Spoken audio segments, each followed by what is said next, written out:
Hello students, कैसे हैं आप सब। आशा करती हूँ आप अच्छे होंगे और अच्छे से अपनी पढ़ाई कर रहे होंगे। मैं मोनिका रावत आपका स्वागत करती हूँ आईसीटी वर्चुअल क्लासरूम देहरादून में। बच्चों, आज हम क्लास 12th का जो आपका सब्जेक्ट है फिजिक्स, उसका प्रीवियस ईयर का क्वेश्चन पेपर यानी 2022 का जो प्रश्न पत्र है उसे हम डिस्कस करेंगे। पिछले लेक्चर में हमने इस प्रश्न पत्र के कुछ क्वेश्चंस को डिस्कस किया था। आई होप आपको ये क्वेश्चन समझ में आए होंगे।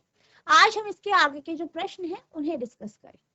तो बच्चों, जो आपका ये प्रश्न है 22, ये मैंने आपको होमवर्क से दिया था, इसे आज हम डिस्कस करेंगे।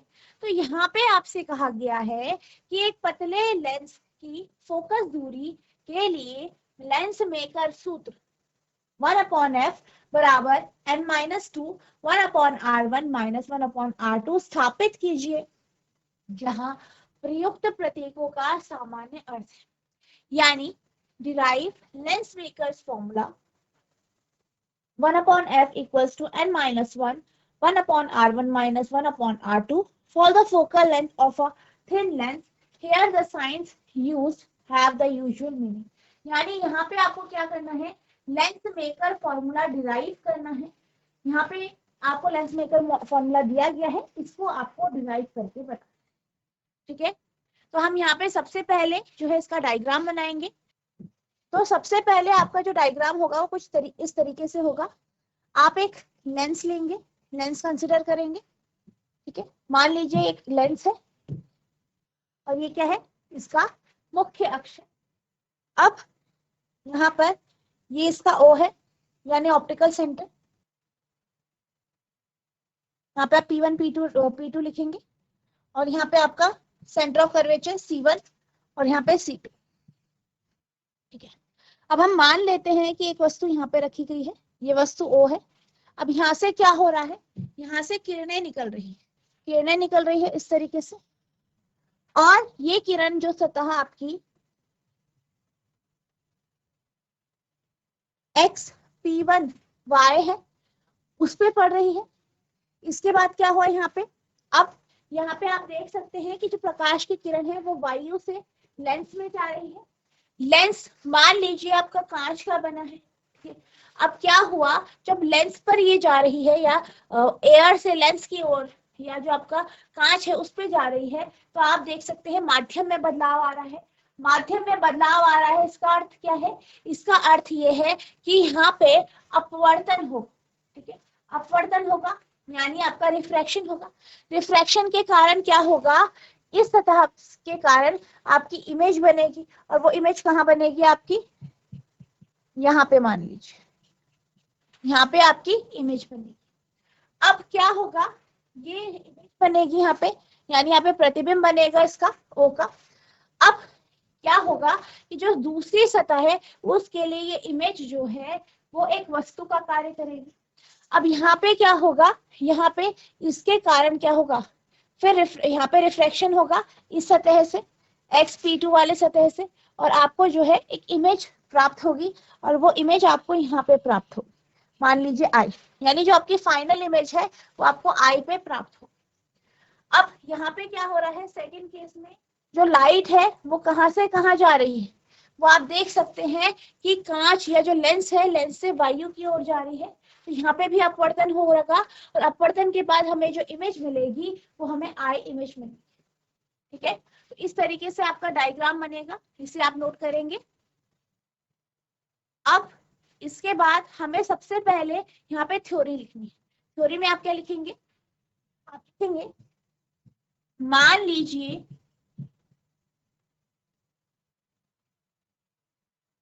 एक वस्तु O को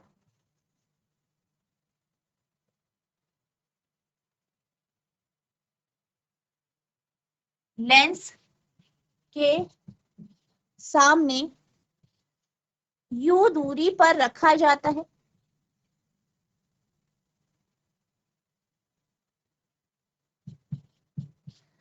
तो यहाँ पे हम क्या मान रहे हैं कि जो आपकी वस्तु O है उसे कहाँ पे रखा गया है, U दूरी पे रखा गया है। ठीक है, अब इसके कारण जो इमेज बनी वो आपकी होगी I1। ठीक है, इसको हम मान लेते हैं v1, इस दूरी को, i1 की दूरी को। फिर ये क्या है, v1 दूसरे वाली सतह के लिए ऑब्जेक्ट का, वस्तु का कार्य करेगा, ठीक है, और हमें इमेज प्राप्त होगी i पे। तो ये जो i है इसकी दूरी को हम v मान लेते हैं। तो यहाँ पे हम मान लेते हैं कि हमने एक वस्तु लिया, वस्तु को लेंस के आगे रखा है, O बिंदु पे रखा है, और इस O की दूरी जो है वो u है। अब हम मानते हैं कि एक किरण, ठीक है, आप लिखेंगे एक प्रकाश की किरण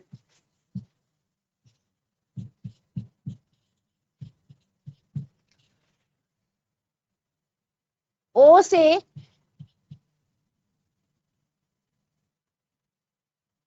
लेंस की ओर जाती है, ठीक है, O से लेंस की ओर या O से लेंस की ओर जाती है। तो जब ये O से लेंस की ओर जाती है, यानी क्या हो रहा है, ये वायु से लेंस में प्रवेश कर रही है, यानी माध्यम में बदलाव आ रहा है। तो क्या होता है, तो क्या होता है, प्रकाश का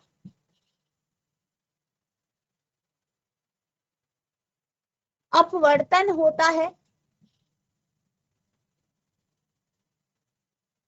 और जो आपकी इक्वेशन होगी किसके लिए, सतह x p1y के कारण जो अपवर्तन हो रहा है उसके लिए जो इक्वेशन होगी, तो आप लिखेंगे सतह x p1y के कारण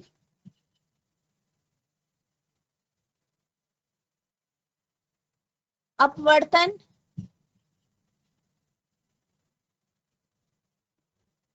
होता है। और यहाँ पे कहां से कहां जा रही है, माध्यम बदल रहा है, वायु से आपकी कांच या जो लेंस है उस पे जा रही है। तो आपकी जो इक्वेशन होगी यहाँ पे वो कुछ इस तरीके से होगी, आप लिखेंगे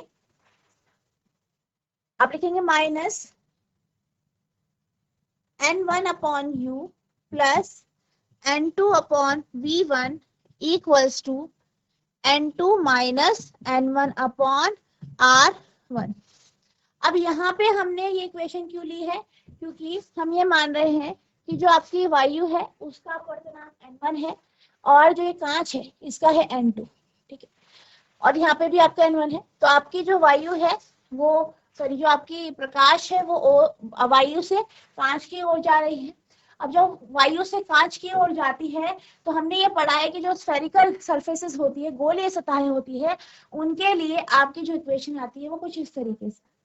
और कब आती है, जब आपकी किरण जो है वायु से, ठीक है, वायु से कांच की ओर जा रही है, या वायु से जो दूसरी आपकी माध्यम है उसकी ओर जा रही है, ठीक है, या घनत्व माध्यम की, विरल से, आपकी विरल से जो है, जो आपका सघन माध्यम है उसकी ओर जाती है। तो आपकी इक्वेशन कुछ इस तरीके से बनती है, ठीक है, इसे क्वेश्चन नंबर 1 मान लो। तो क्या हो रहा है यहाँ पे जो प्रकाश है, प्रकाश की किरण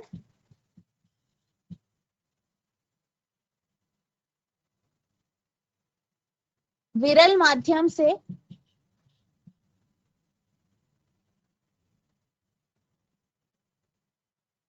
सघन माध्यम की ओर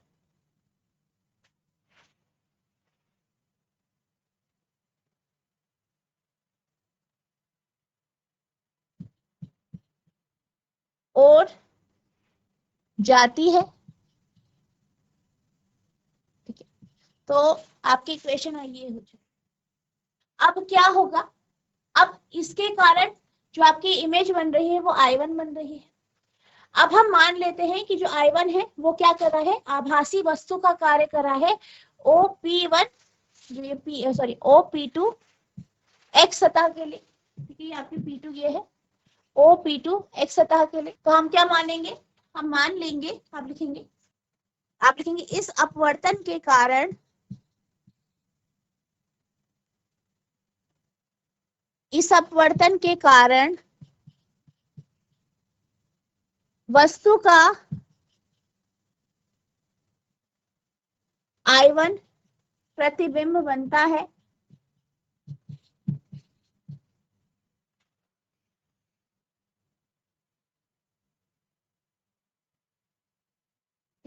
इसके कारण क्या होता है, वस्तु का I1 प्रतिबिंब बनता है। ठीक है, अब ये जो I1 प्रतिबिंब है वो दूसरी सतह के लिए क्या करेगा, वस्तु का कार्य करेगा, आभासी वस्तु यानी XP2Y के लिए। तो आप लिखेंगे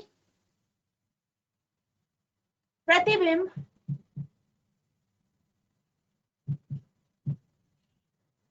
I2 सतह या गोलीय सतह, गोलीय सतह XP2Y के लिए एक आभासी वस्तु का कार्य करेगा, एक आभासी वस्तु का कार्य करेगा।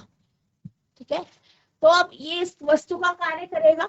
अब यहाँ पे क्या होगा, यहाँ पर जो है किरण यहाँ पे आएंगी, रिफ्लेक्ट होंगी, रिफ्लेक्शन के बाद जो है आपकी इमेज बनेगी आई। ठीक है, अब यहाँ पे जो प्रकाश की किरण है वो कहाँ से जा रही है, सघन से विरल माध्यम की। तो आप लिखेंगे अब प्रकाश की किरण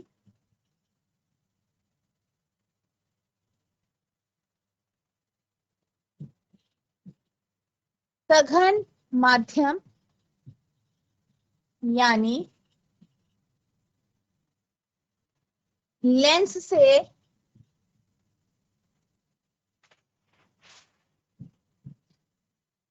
वायु की ओर जाती है।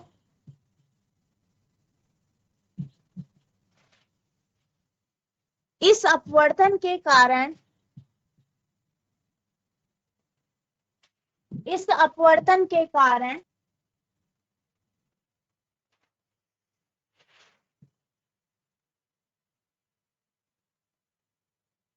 आई प्रतिबिंब या इमेज बनती है।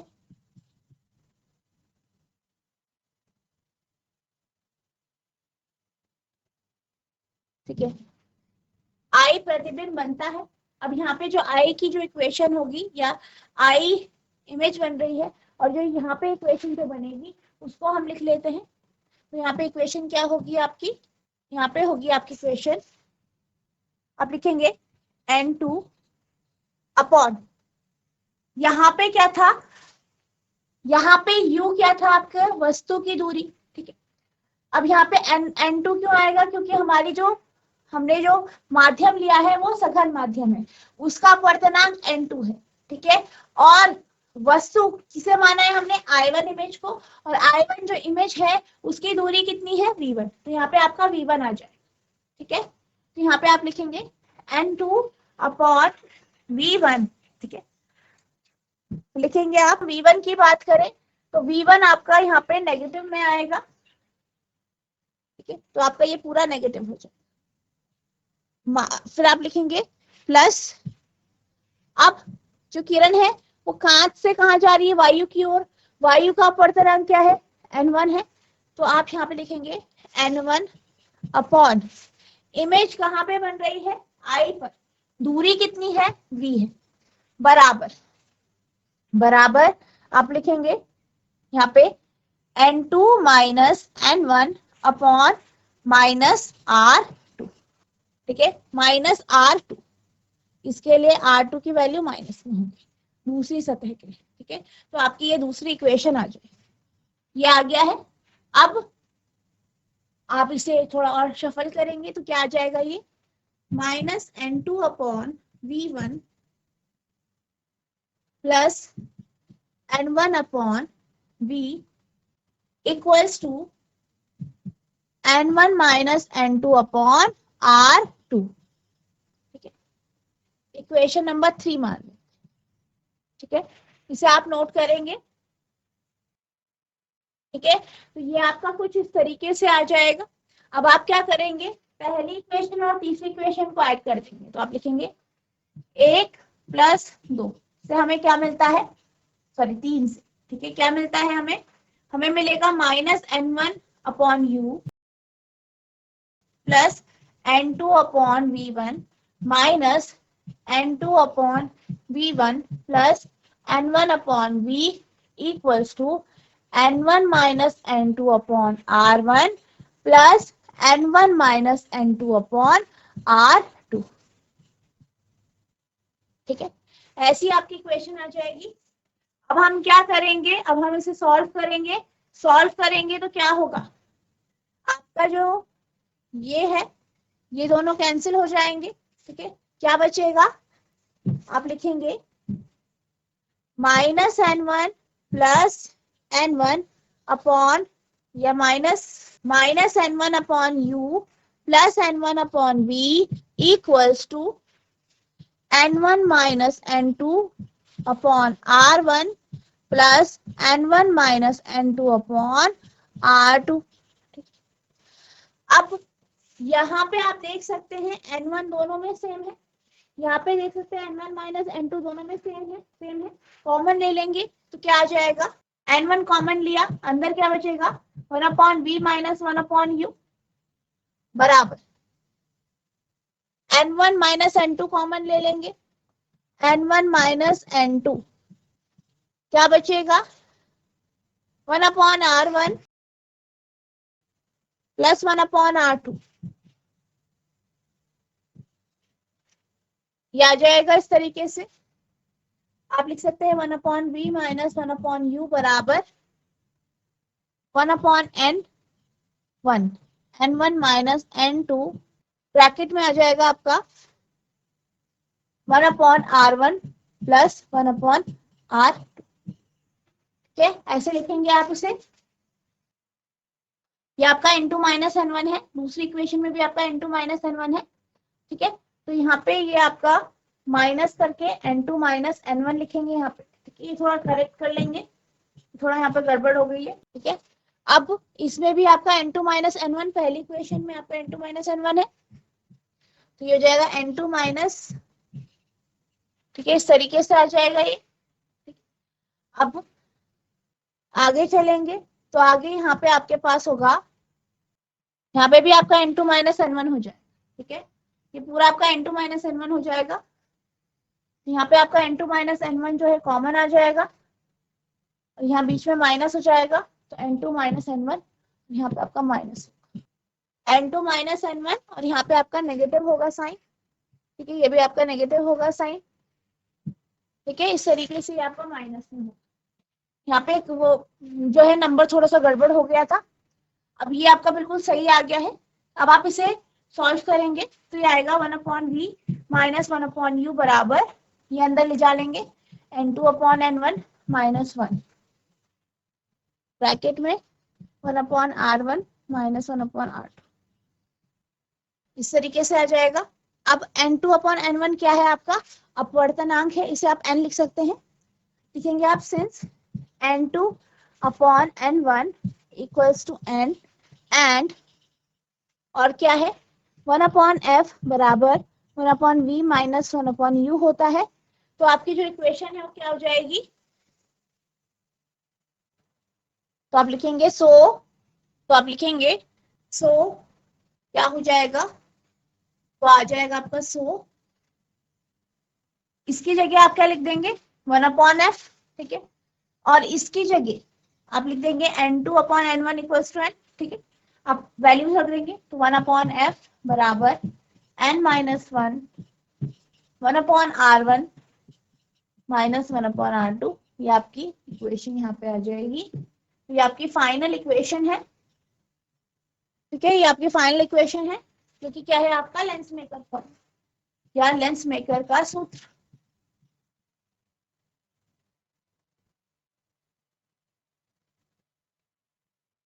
तो आप देख सकते हैं कि ये जो टॉपिक है ये कुछ इस तरीके से सॉल्व होगा।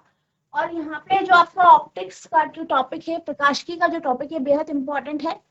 आपके लेंस मेकर फॉर्मूला, जितने भी आपके मिरर फॉर्मूला है, लेंस सूत्र है, सारे बहुत इंपॉर्टेंट टॉपिक है। इनको आपको अच्छे से लर्न करना है, इनकी डेरिवेशन को आपको अच्छे से प्रैक्टिस करना है। ठीक है, आप इसे नोट करेंगे।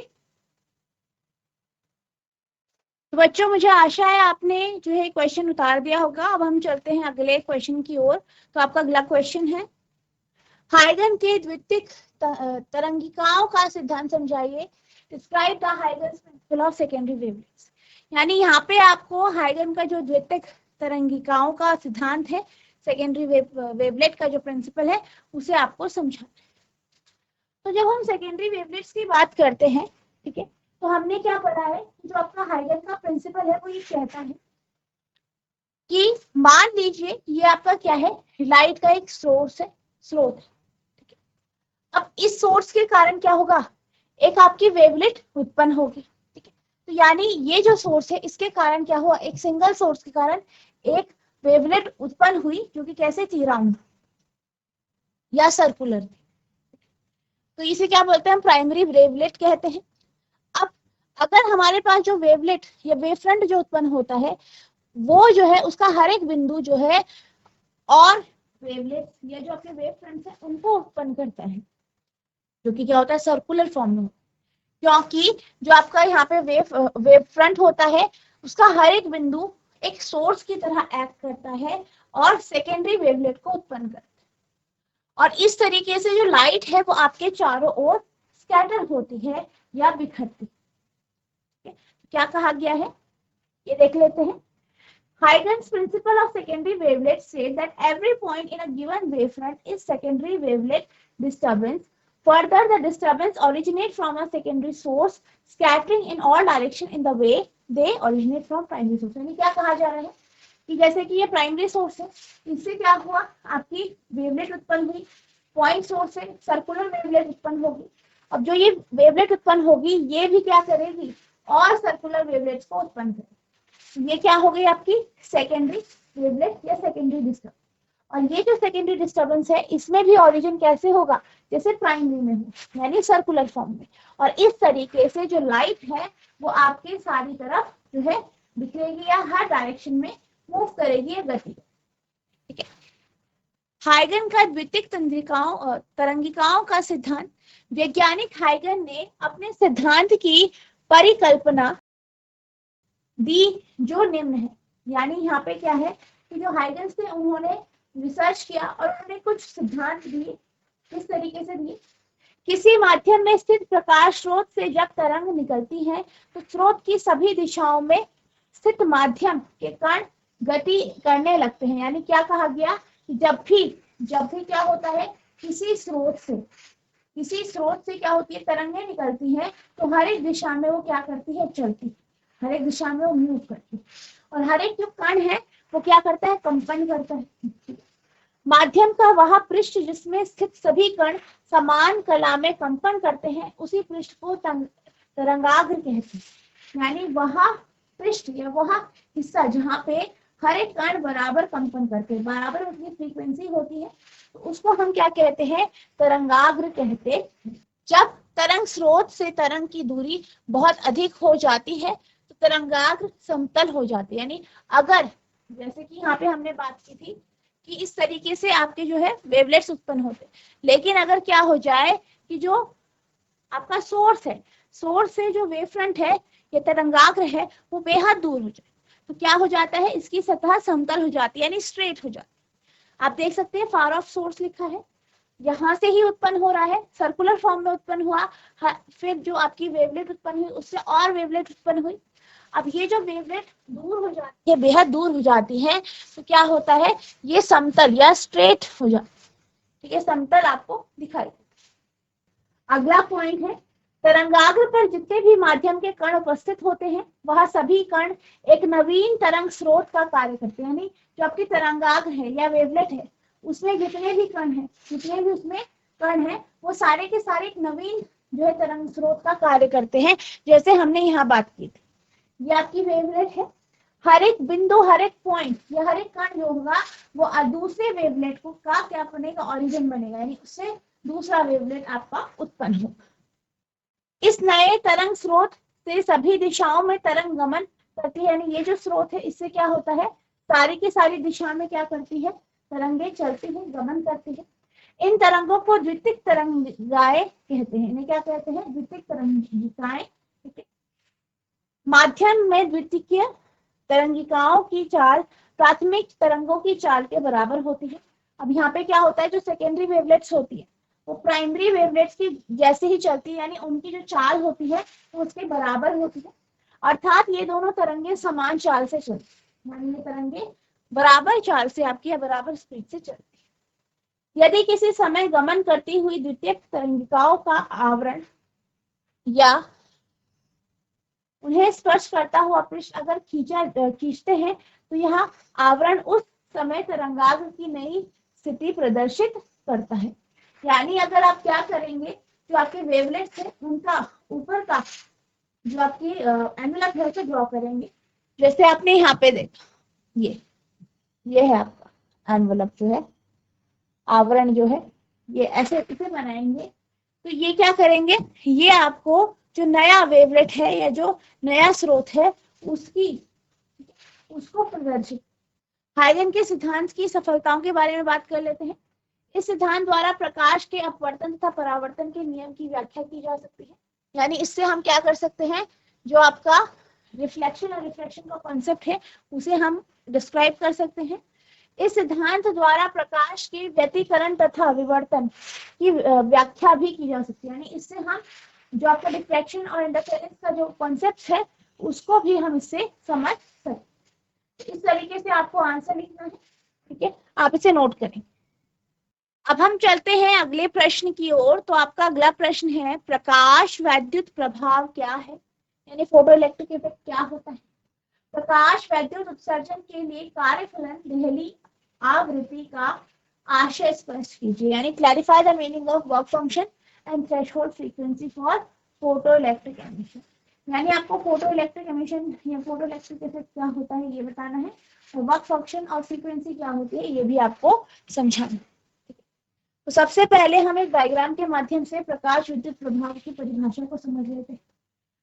अब मान लीजिए ये हमारे पास एक धातु है, हम क्या करते हैं, यहाँ पे फोटोन्स डालते हैं, ठीक है, फोटोन डालते हैं, और फोटोन की जो फ्रीक्वेंसी होती है, इसकी जो आवृत्ति होती है वो ऐसी डालते हैं कि वो थ्रेशोल्ड फ्रीक्वेंसी या जो आपकी देहली आवृत्ति है उससे अधिक है। तो क्या होता है, जब ऐसे फोटोन्स को यहाँ डाला जाता है, वो यहाँ पे जो आपका धातु है, धातु की प्लेट है, उसकी सतह को स्ट्राइक करता है, तो क्या होता है, यहाँ से इलेक्ट्रॉन इजेक्ट होते हैं, इलेक्ट्रॉन निकलते हैं, ठीक है। तो इसी को हम क्या कहते हैं, फोटो इलेक्ट्रिक इफेक्ट या फोटो इलेक्ट्रिक प्रभाव। अब अगर हम बात करें थ्रेशोल्ड फ्रीक्वेंसी की, ठीक है, थ्रेशोल्ड फ्रीक्वेंसी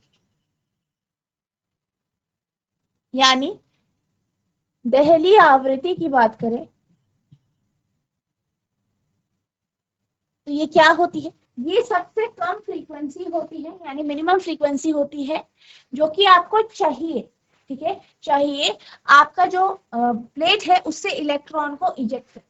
तो थ्रेशोल्ड फ्रीक्वेंसी कहते हैं मिनिमम फ्रीक्वेंसी होती है जिससे क्या होता है, आपके इलेक्ट्रॉन इजेक्ट होते हैं। वर्क फंक्शन की बात करें तो वर्क फंक्शन की हम बात करते हैं, यानी कार्यफलन की बात करते हैं। तो कार्यफलन क्या होता है, कार्यफलन होता है जो यहाँ पे हमने फोटोन्स डाले और फिर क्या हुआ, इलेक्ट्रॉन इजेक्ट हुआ, इसमें जो कार्य किया गया, ठीक है, कार्य किया गया है वही आपका कार्यफलन होता है।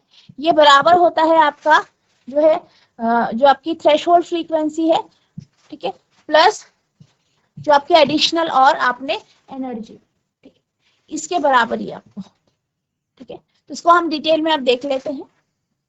तो यहाँ पे फोटो इलेक्ट्रिक इफेक्ट के बारे में बात करेंगे। The photo electric effect refers to the emission और ejection of electron from the metal surface in response to incident current. यानी फोटो इलेक्ट्रिक इफेक्ट क्या है, इलेक्ट्रॉनों का एमिशन, इलेक्ट्रॉन का उत्सर्जन, कहाँ से, सतह से, कौन सी सतह, मेटल की सतह से, धातु की सतह से। अब जब हम उस पर क्या करते हैं, प्रकाश की किरण डालते हैं या फोटोन्स डालते हैं, this takes place because of energy of incident photon of energy have energy more than the work potential of the metal surface ejecting electron with positive energy।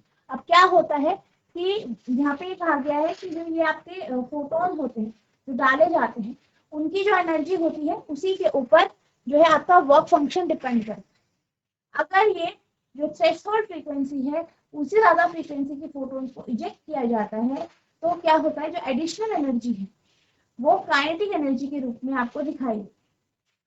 Threshold frequency is defined as the minimum frequency of photon required to eject an electron from the surface of matter. इसलिए हम ये कह सकते हैं कि जो आपकी threshold frequency है या दहली आवृत्ति है, वह सबसे कम आवृत्ति है जिसके कारण जो आपके मेटल है, धातु है, धातु की सतह से इलेक्ट्रॉन इजेक्ट हो पाए। सबसे कम फ्रीक्वेंसी जिसके कारण मेटल से आपके इलेक्ट्रॉन इजेक्ट हो जाते हैं, निकल जाते हैं, उत्सर्जित होते हैं। Photoelectric work function is the minimum energy required by a photon to eject an electron from the surface.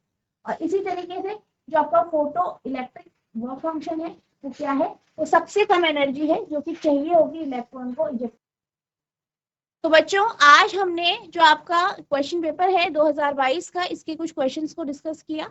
I hope आपको ये क्वेश्चन समझ में आए होंगे, आपने नोट भी इन्हें किया हो।